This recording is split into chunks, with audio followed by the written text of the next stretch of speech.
Hey y'all, Patrick here. So a few months ago I made my very first Q&A video, Ask Pat Volume 1, whatever the subtitle was under it. So I've compiled a couple different questions from Facebook, YouTube community, Instagram, and I think another one as well to make Ask Pat Volume 2, The Returning.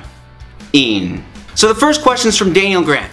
Ever play a Warwick bass / your opinion on them? So Warwick basses are really interesting to me. I've never played one that feels bad. They all feel so solid and they all sound so monstrous too. It's really insane how many different tones you can usually get out of a Warwick, and really again how solid they feel in your hands. They're really expensive, but for a reason, because they're so awesome. And I've never really had the want to buy one before, but I've never not liked one whenever I played it, if that makes any sense. Next up from user Jack, he says, "Hi Patrick." Hi Jack. How do you go about writing drum parts for your demos? Are they programmed drums or a real drummer playing? That sounds super tight with your playing. Cheers. Cheers to you, Jack. Thanks for listening. So I actually have a couple drum stems from my band Pseudo feature from our previous recordings, but I also have Easy Drummer 2, so I basically come up with a riff in my head either at work or here or something like that, and basically go with it. If it works for one of the drum tracks I already have, I'll just go ahead and use that. But if I want to go ahead and program it, I use Easy Drummer 2, and it's super simple, it's really fun, and it's extremely just fast, really easy to work with. I guess hence the name Easy Drummer. Ooh, here's a hefty question from Lois Joel. 4 questions. Can you play bass without a pick? Yeah. Why do you play bass with a pick? It's just what feels more comfortable to me. So I'm left-handed, but I've always played right-handed. I basically learned guitar in a right-handed instrument family. So my brother's right-handed, my dad's right-handed, and growing up they had guitars, and my brother got his first bass when he was 12, 13 I think, and it was right-handed, so really that's what I learned on. And so pick feels way more comfortable to me, and I feel that if I had learned left-handed, my finger strength would be way better, but I think I just feel way more comfortable with a pick, and it's always something where I feel I could put more dynamics in with a pick. 3. Can you play bass without your glasses? No, it's absolutely impossible. Actually, I lied. Yes, I can. Whenever I play a live show, I always just throw my glasses onto my cabinet and my amp head, just because I'm always moving around and just throwing my head around, so I'm not going to bother trying to pick up my glasses later. 4. Do you believe the earth is flat? No. By the way, I do bass covers on my channel. Sub. #sellout. Me too, man. Bye from Canada.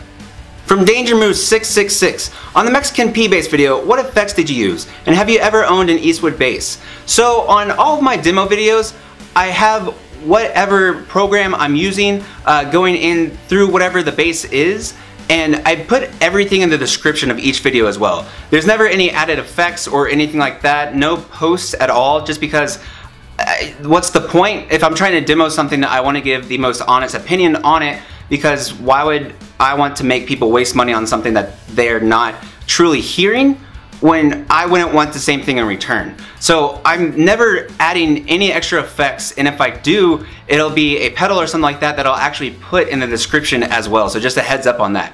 And I've never owned an Eastwood bass, but they were the first company that I actually worked with video-wise. Carl Helgen Braun says, "Hey Patrick." Hey man. "How do you stay motivated to play and practice bass? Thanks." So it's one of those things where you will lose motivation a lot of times, actually, but sometimes it is nice to just take a break from it. If you feel that you're getting frustrated no matter what sort of thing, it's one of those things like take the afternoon off, take a day off. One time I took 2-3 weeks and didn't touch any musical instrument, and when I came back to it, it was all go from there. And so sometimes you really do need a break. But inspiration-wise, I just love coming up with riffs, coming up with songs, ideas for different demos, and usually whatever product I'm demoing will give me inspiration in one way or another to really just showcase exactly what I can do with it or how much fun you can really have with it. And so it's one of those things where I always have an itch to go ahead and practice no matter what. But at the same time, if you need to take a break, just go ahead and take a break. So Liam Chocolate Bear Strimel says, "Can you play any other instruments?" Shaka. I can barely play bass. I can't really play any instruments. I don't know any instruments. I played viola from 5th grade to 10th grade though, when realistically I probably should have played bass. then I would know how to read music for the bass clef, and also I would have double bass experience as well. But really, only bass. So CK Armstrong says, what was the first video of yours to take off? And have you worked out why? So I was going through all my videos and like when I saw this comment originally, and going through them, I think really the full tone OCD bass demo that I did was the first one to really, I guess, take off. Because that's one where I really started seeing views come in for it, a lot of comments and a lot of just commentary between posters and people replying to each other and everything. And so I think that was the first time where I really said, wow, I should try and do this more and see with this sort of format and see really what I can do. Because I really started my bass channel doing like covers and stuff like that, but when it came to the gear demos, initially it was because I was so frustrated going to other bass demos of any kind and just seeing 20 minutes of talking and 2 minutes of playing, and all they did was slap and pop the whole time, and they're like, alright, that's it, where it's just, I don't know, I hated that. So that's why my videos have always just basically started from the get-go too. But I really think the full tone OCD one was the first one to really take off. So Conky says, have you ever played a Gibson RD Artist? If so, what do you think? If not, are you at all curious about ever getting your hands on one? I absolutely love mine. I've never played one of the original Gibson RD Artists before. I would absolutely love to though. The RD is such an iconic shape to me at least. I love how they look. I have no idea how they play. They're also so expensive too, so it's not really realistic for me to go ahead and just like buy one off the fly. Really what I really want, oh man, I've had the dream of buying this bass since 2012 maybe. It's the Chris Novoselic Gibson RD. And so basically Gibson came out with a reissue of the RD, but it has Seymour bass lines in it, specifically the SJB3s that are actually in my favorite jazz bass too. So it's a body style I love with the pickups that I love. And if I can ever find one and get it for a good price, I'm buying it instantly. Marcos Gomez says, please try that Miku pedal on bass.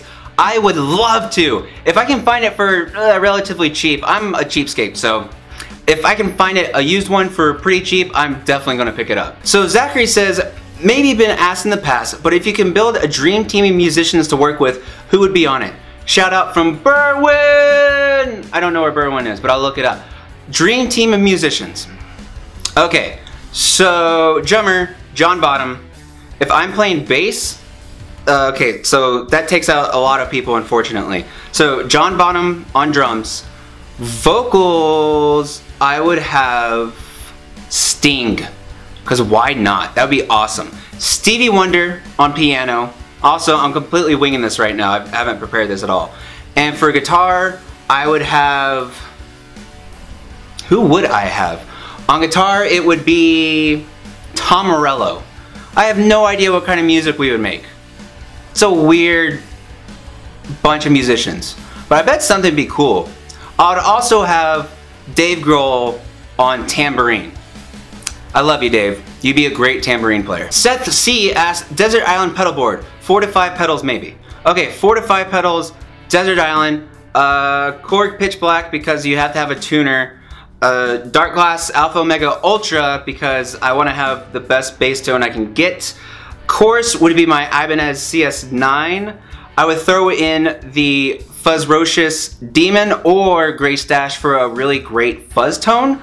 And then 5, I would just go really out there and go for something like, I don't know, just the Miku pedal. Because I really want to try it. And you need something weird on your pedal board every once in a while. Chris Kakamis, I'm sorry dude. This is always a touchy subject. How do you get compensated for demo videos? It seems like most companies are really excited to loan a pedal out, but not so open to paying for promotional content. Is this your experience as well? So I'm just going to be completely open door with all of this. For a lot of videos that I do get compensated.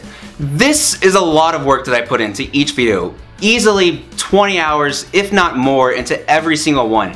I'm really meticulous about how I work and really what goes into each one. I want it to be as well representative of the pedal as possible, but at the same time, I'm never gonna lie about the sounds that I get or what I think about the pedal as well. There's a lot of great pedals out there. There's a lot of really bad pedals, a lot of really bad basses, a lot of really bad amps as well.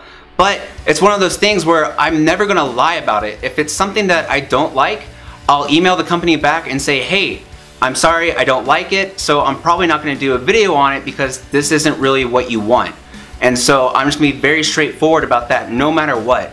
And really with some of the pedals I get, I do get to keep them, which is awesome. And I'll do a giveaway for them too, especially on my Patreon channel.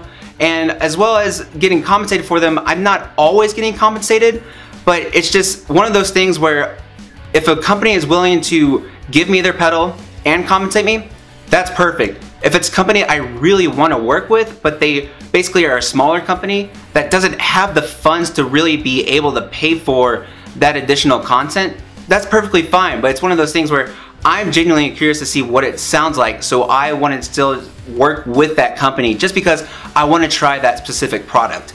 But in no way have I ever just been biased one way or another. Well, I'm really biased towards dark gloss pedals because they were one of the first companies to really work with me. I worked with Eastwood was the first one. Fuzzrocious was the second one. Fuzzrocious was I love the Fuzzrocious team. And Dark Gloss was the third.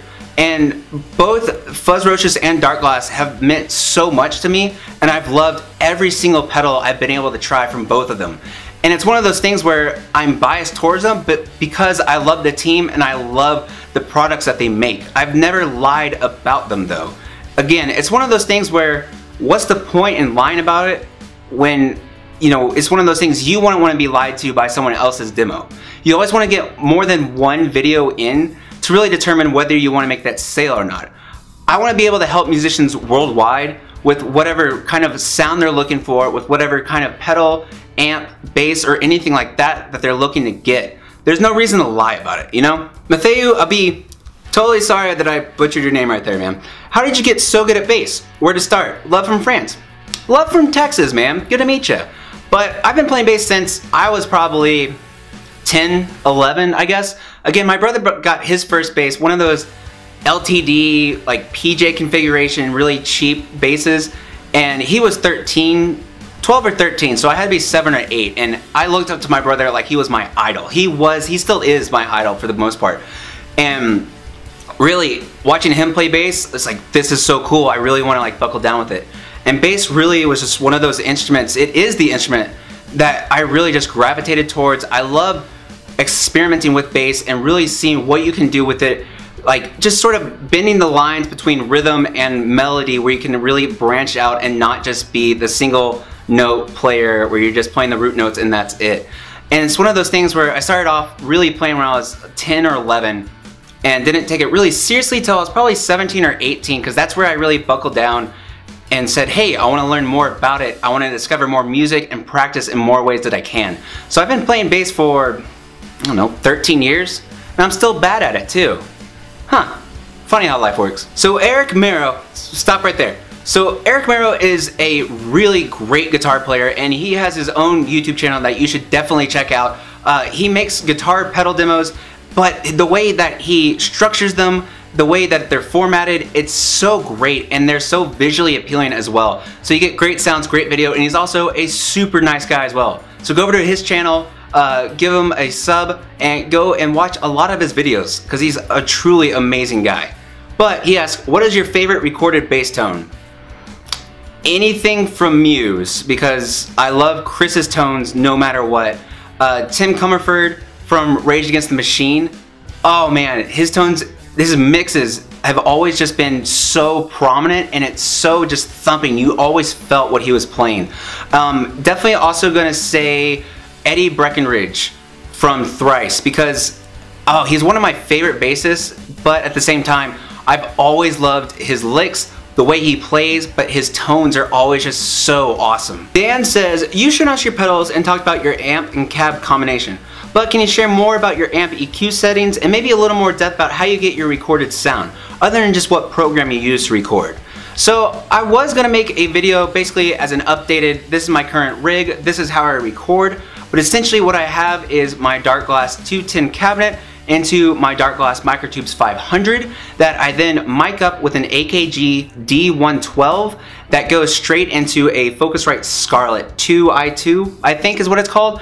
And basically from there I get that mic tone. Sometimes I'll throw in a blended DI tone, but usually it's just the mic tone by itself, and that goes straight into Mixcraft. Now I'll go into a more in-depth video about that if you guys really want that, but usually with my EQ settings, I keep them, you know, you always want to start off with EQing everything at noon, and then you want to adjust from there. I'm usually a little heavy on the bass and definitely on your lower and like your lower mids with a little bit of that scooped higher mids as well. I love that sound, especially with good pickups on a bass and new strings as well. That's the good stuff right there. McLovin VN asks, oh, I like that name by the way, dude. Would you give me some of your pedals? Maybe? I don't know. I do giveaways every once in a while. I like doing giveaways a lot. I'll do another one soon actually. But on my Patreon page, if you support $5 a month, I do a giveaway every 2 months, and the next one's actually coming up in April. So hint, hint, and also a huge thank you to all my Patreon supporters as well. And last but not least, Mr. Nathan Jardine, good friend, good guy, beard care. Alright, so beard care. Here's the easiest way. It's an ancient secret. You just shampoo and condition it. And that's it. And then you have a really soft beard. Basically, if you have hair on your face, treat it like the hair on your head, and you just shampoo it, and you're good to go. And then when it gets longer, you can oil it or wax it or however you do. So that's gonna be it today, guys. Thank you so much for watching. Thank you for all your questions. If I didn't get to your question, I'm sorry. I'm trying to save as many as possible, but I don't want questions to sort of overlap each other where it's sort of the same question from the last video. So if you go to my last video, you might see your question or a similar one there. But thank you guys so much for watching as always. Go ahead and go to my Facebook page, like it, follow me on Instagram, on Twitter. Let's hang out, let's be friends, let's talk about gear all the time. And a huge thank you to all my Patreon supporters as well. Even if you pledge $1, it means so much to me. And you can also partake in giveaways every 2 months, which is really cool. So thank you guys so much. Thank you to my Patreon supporters, and I will see y'all next time.